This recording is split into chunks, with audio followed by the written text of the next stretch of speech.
Thank you, Mr. President, and thank you, Senator Birdwell.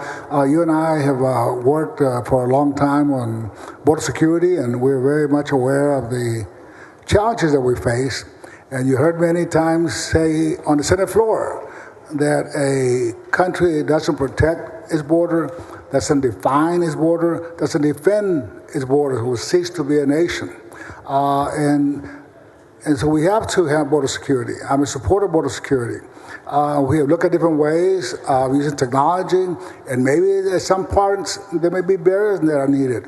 Trying to shore up and increase our infrastructure and our bridges to stop some of the drugs coming across, like fentanyl, and also on the other side, on our side, trying to stop the guns and weapons going into Mexico, including the cash. There are good parts of House Bill 7, but some other parts that I object to and I cannot support, as you well know, we discussed, is having euphemisms in the bill itself about improper entry into the United States, which is another word for immigration. I mean, even having rejected what I thought was a very thoughtful and good amendment by one of the members here on immigration,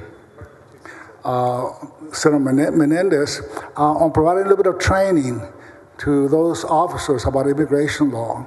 And the reason I say that is because when I was 7 years old, I got deported, even though I was a U.S. citizen. My mother, I guess, would be classified as improper entry. And we were picking tomatoes up in McCook, just northwest of Mission. But I got deported too, even though I was a U.S. citizen. The Border Patrol agent didn't ask about me. My point is this, and we spent a year in Mexico before my father, who was a U.S. citizen, my grandfather on my father's side was also a U.S. citizen. My great-grandfather on my father's side was a U.S. citizen. But at that time, we used quite a bit of migrant farm workers, immigrants, if you will, to pick and harvest our crops in South Texas, from cotton, tomatoes, melons, onions, cucumbers, you name it.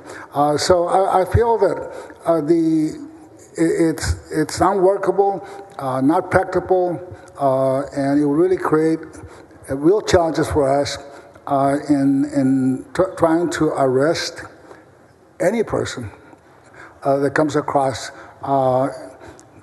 on improper entry, if you will, and trying to separate those families and identify, well, okay, you're a family, you're together, we want to arrest you with the Border Patrol, but if you're an individual single person, we're going to arrest you. It creates a lot of issues and challenges. But I understand the goal, and so with all due respect, and you and I are very close friends, and I'm a Vietnam veteran in Vietnam, and I was amazed that this great country of ours, I can debate with a colonel from the United States Army, and as a private, challenge you on some of the issues and decisions and commands you give, but for that reason, my good friend, I'll be voting no on House Bill 7.